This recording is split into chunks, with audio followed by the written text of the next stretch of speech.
So magandang umaga guys, welcome to my YouTube channel. This is Autoboyson.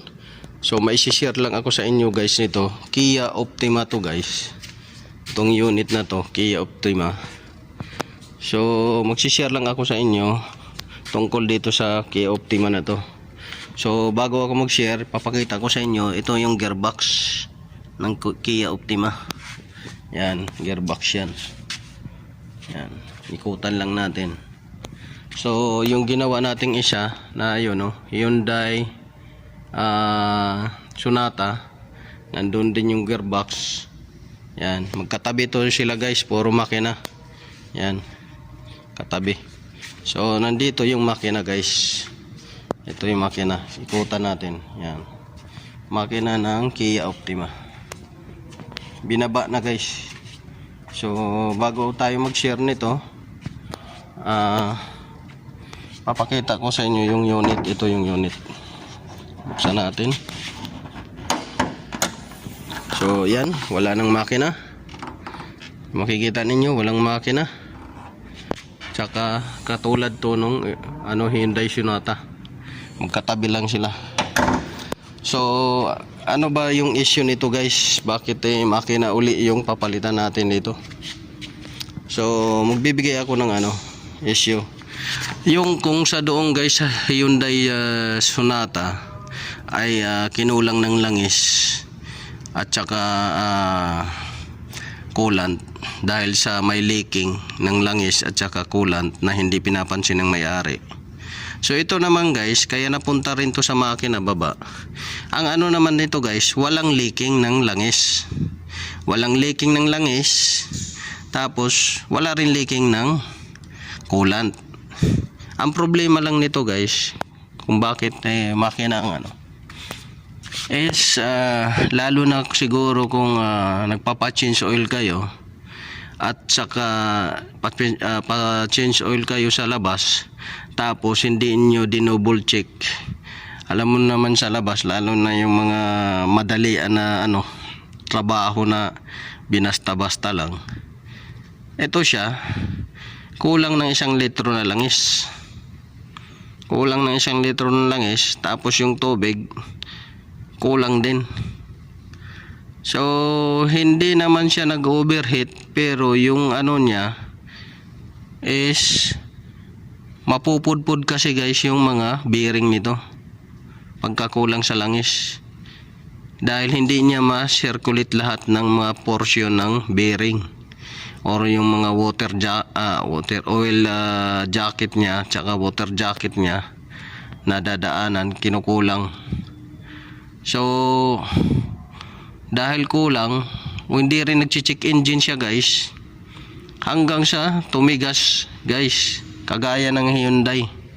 So aluminum kasi ito guys, pagka kinulang ng langis at saka coolant, mag-i-expand yung mga parts, dahil yung halos kadala parts nito ay aluminum. So yan yung so ito binaba na, bubuksan din to kung anong mga parts na papalitan sa loob, kasi matigas ikutin guys. Una, matigas ikutin, ayaw din umandar. So masusunog lang din yung starter, dadami to ng sira. So ito yung starter nya, masusunog lang din yung starter. At the same time, pati yung mga ibang parts masisira, kakakrank mo ng matagal. So yan yung binaba na to doon sa unit nya, ito. Tapos ito ngayon bubuksan to. So baka mapunta rin to sa palit makina guys. So yan yung may share ko dito. So kung ang Hyundai na makina, yung sa Sonata doon sa overhauling, ay kinulang ng langis at saka tubig dahil may mga leaking, hindi pinansin ng may-ari. Ito naman siya guys, walang leaking, coolant at saka pero kulang. So anong dahilan? Hindi rin nag-check siguro yung may-ari nito guys. So importante talaga yung checking bago umalis ng bahay at saka pagdating sa bahay. Kailangan i-check lagi. Kasi kagaya nito, may langis nga siya, kulang lang sa level, pero napakatigas, tumigas yung crankshaft. Tumigas din yung yung tawag doon. Itong dito, camshaft. Kasi kung crankshaft lang, dapat maikot mo pa yan ng hindi naman ganun katigas. Maikot mo pa yan. Pagka matigas na din dito, sobrang dalawa na yung matigas, camshaft tsaka crankshaft. So yan yung may share ko sa inyo guys. Tandaan, napaka-importante yung mag-check ng langis, tubig tuwing umaga at saka hapon. Or hindi lang langis, tubig, i-check ninyo lahat na. Check din ninyo kung mayroong leak. Lalo na kung babiyahe kayo ng malayo. So yun lang guys, may share ko. Maraming salamat. Kung nagustuhan niyo guys yung video na to, paki-like, share, subscribe my YouTube channel, Otto Boyson. At saka paki-click ng notification bell button guys para updated kayo sa mga bagong video ilalabas ko.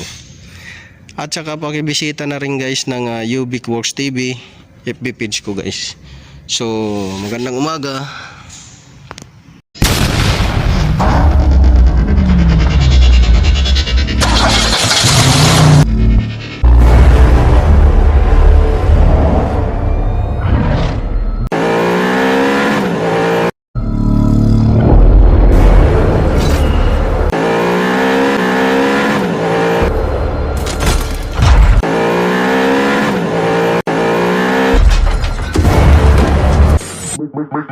Make